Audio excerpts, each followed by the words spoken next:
اعوذ باللہ من الشیطان الرجیم بسم اللہ الرحمن الرحیم۔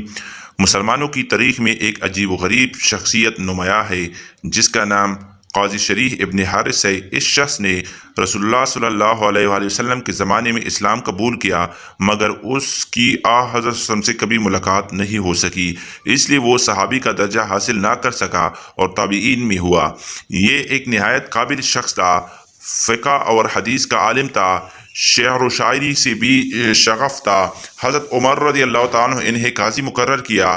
اس کے انتخاب کی کہانی بڑی عجیب سی ہے۔ حضرت عمر فاروق رضی اللہ تعالیٰ عنہ جب خلافت کے عہدے پر تھے، آپ نے ایک گھوڑا خریدا، اس کی نقد قیمت ادا کی اور اس پر سوار ہو کر چل دیا۔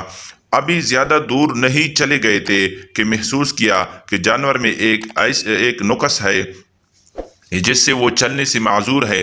آپ واپس لوٹ کر آئے اور عربی سے کہا جس سے گھوڑا خریدا تھا، کہا لو پکڑو اپنا گھوڑا، یہ تو عیبدار ہے۔ عربی بولا امیر المومنین میں یہ واپس نہیں لوں گا، میں نے تو آپ کے ہاتھ صحیح سالم فروخت کیا تھا۔ حضرت عمر فاروق رضی اللہ تعالیٰ عنہ نے فرمایا یہ معاملہ یوں تو طے نہ ہوگا، آؤ کسی کو حاکم مقرر کر لیتے ہیں، وہ جو فیصلہ کرے گا تسلیم کریں گے۔ عربی نے کہا پھر ہمارا فیصلہ شریح بن الحارث کندی کرے گا۔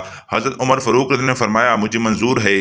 اس کے بعد یہ تنازع شریح بن حارث کے پاس پہنچا، انہوں نے دونوں کی بات غور سے سنی، پھر فرمایا اے خلیفہ مسلمین، جب آپ نے گھوڑا خرید لیا تھا اس وقت یہ صحیح حالت میں تھا؟ حضرت عمر فاروق رضی اللہ عنہ نے جواب دیا ہاں۔ تو شریح بولے خلیفہ المسلمین اگر یہ بات ہے تو یا تو آپ نے کچھ خرید لیا ہے، اس سنبھال کر رکھے، ورنہ اسی حالت میں واپس لوٹائے جس حالت میں لیا تھا۔ حضرت عمر فاروق رضی اللہ عنہ تعجب سے شریح کی جانب دیکھا اور فرمایا کہ آپ کے نزدیک یہی انصاف ہے؟ شریح بولے بے شک حکم قطعی اور انصاف پر مبنی ہے۔ یہ سن کر حضرت عمر فاروق رضی اللہ عنہ کچھ دیر خاموش کھڑے رہے، پھر بولے تم کوفہ جاؤ، میں تمہیں وہاں کا قاضی مقرر کرتا ہوں۔ شریح نے یہ عہدہ قبول کر لیا اور کوفہ چلا گیا۔ بعد میں حضرت عثمان نے بھی انہیں اسی عہدے پر برقرار رکھا اور سیدنا مولا علی شیر خدا کی خلافت میں بھی قاضی شریح اپنے عہدے پر برقرار رہا۔ سن 61 ہجری 4 محرم کو ابن زیاد ملعون نے قاضی کوفہ شریح بن حارث سے قتل حسین رضی اللہ کا فتویٰ لیا۔ اس فتوے کے بارے میں محدثین کی دو طرف کی رائے موجود ہے، آئے تفصیل سے اس کا جائزہ لیتے ہیں۔ حضرت مسلم بن عقیل کی شہادت کے وقت دونوں شہزادان قاضی شریح کے گھر میں تھے۔ جب اس نے دیکھا کہ ابن زیاد ان شہزادوں کی تلاش میں دیوانہ ہو آگے ہے تو اس کو خوف پیدا ہوا۔ اس نے رات کی تاریکی میں بچوں کو اپنے بیٹے کے ساتھ کوفہ سے باہر بھیج دیا، جو ان معصوم بچوں کو ایک قافلے کا بتا کر وہی ویرانے میں چھوڑ آیا۔ ابن زیاد ملعون نے جب کوفہ کو امام کے خلاف جنگ کے لیے اکسایا تو سوائے خوارج کے کوفی اس فعل پر تیار نہ تھے۔ ابن زیاد نے قاضی کو کہا کہ وہ امام کے قتل کا فتویٰ دے تاکہ امام کے قتل کا جواز حاصل ہو سکے۔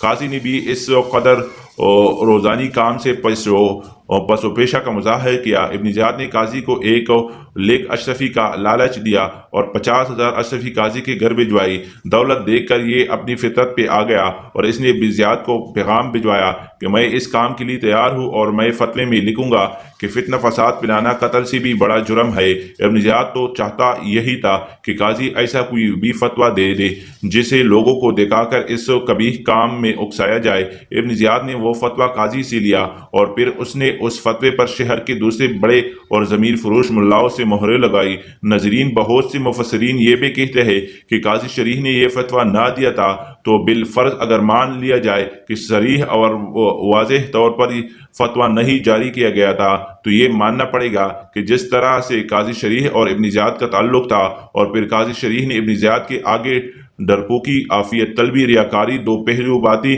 کرنا اور جھوٹ کا رویہ اختیار کیا ہوا تھا، اور اسی طرح ابن زیاد کا قاضی شریح کے جھوٹے دستخط اور مہر کا استعمال کرنا، اس کی کلی باتوں سے نتیجہ گیری اور غلط قیاس کا سمجھنا، یا قاضی شریح کا کلی طور پر امام حسین علیہ السلام کے قیام پر سوالات اٹھانا ابن زیاد کے لیے کافی تھا کہ وہ لوگوں کو نواسہ پیغمبر کے قتل کے لیے تیار کرے اور پھر دوسرے گندم نما جو فروش بدین ملاؤں سے اس پر مہریں لگوائے۔ اس لیے اگر یہ مان لیا جائے کہ اس فتوے کے سچا ہونے کی کوئی مضبوط روایت یا سند نہیں ہے تو پھر اس بات پر تو سب ہی راوی متفق ہے کہ قاضی شریف بہرحال مولا امام حسین کے ساتھ کڑے نہیں ہوئے۔ یزید کی مذمت تو دور کی بات، اپنے عہدے سے استعفیٰ دینے کی بھی زحمت نہیں کی۔ خاندان رسول صلی اللہ علیہ وسلم دن دہاڑے بے دردی سے قتل ہو گیا، مگر قاضی شریف نے بطور چیف جسٹس ایک لفظ بھی نہ کہا۔ ایسا جج جو زرع بختر کا فیصلہ تو یہودی کے حق میں کر دے اور اللہ کے آخری نبی کی اولاد کے قتل پر خاموش رہے، اس کی قابلیت اور علمیت کس کام کی؟ سانحہ کربلا کے بعد کوفہ کے حالات خراب ہو جانے اور مختلف قیام اور تحریکوں کے اٹھنے کی وجہ سے قاضی شریف تقریباً 9 سال تک اپنے عہدے سے کنار گیر رہے۔ مورخین نے اس کی وجہ عافیت طلبی اور عدم امنیت بیان کی ہے۔ ابن خلدون کے بقول مختار سقفی نے کوفی پر تسلط حاصل کرنے کے بعد قاضی شریف کو کوفہ کے منصب و قضاوت کے لیے مقرر کیا، لیکن مختار کے سپاہیوں نے اس پر اعتراض کیا۔ قاضی شریف بھی ان اعتراضات کو سن کر خوفزدہ ہوا اور بیماری کا بہانہ بنا کر خانہ نشین ہو گئے۔ مختار بھی ان اعتراضات کے نتیجے میں قاضی شریف کو معزول کرنے پر مجبور ہو گیا۔ یہ شخص جانتا تھا کہ یہ قیام عرضی ہے اور ان میں مداخلت خطرناک ہے۔ کوفہ میں مختلف حکومتیں و شورش سے ہوتی رہی، لیکن یہ کسی کا بھی حصہ نہیں بنا۔ بعد میں عبد الملک بن مروان کی حکومت میں دوبارہ کوفہ کا قاضی مقرر ہو۔ اس دوران عبد الملک بن مروان نے حجاز کو کوفہ کا گورنر بنایا اور قاضی شریف اس وقت نہ صرف کوفہ کا چیف جسٹس تھا بلکہ حجاز کا مشاورین میں سے شمار ہونے لگا۔